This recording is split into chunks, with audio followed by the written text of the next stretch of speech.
bukan hanya sekedar angka. Ini adalah nyawa dari seluruh sistem.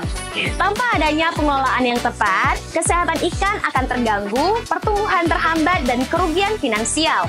Lebih dari itu, pencemaran air juga dapat memicu kesehatan lingkungan dan juga ekosistem. Dan menjaga kesehatan ikan dan lingkungan menjadi tugas utama untuk kita para pembudidaya.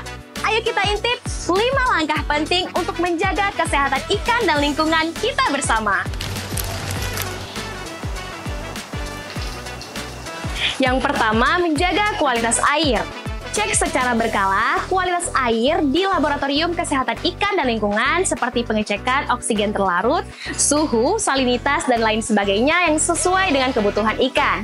Yang kedua, kontrol penyakit. Hal ini dilakukan apabila ada ikan baru untuk mengarantina terlebih dahulu agar tidak ada penyebaran penyakit dan pemilihan pakan yang tepat.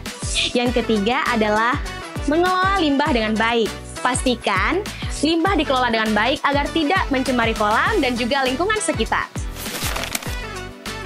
Yang keempat, pantau kesehatan ikan dengan cara melakukan pengecekan secara berkala di laboratorium kesehatan ikan dan lingkungan untuk mengetahui penyakit sejak dini. Dan yang kelima, mengikuti pendidikan dan pelatihan budidaya perikanan yang baik dan benar.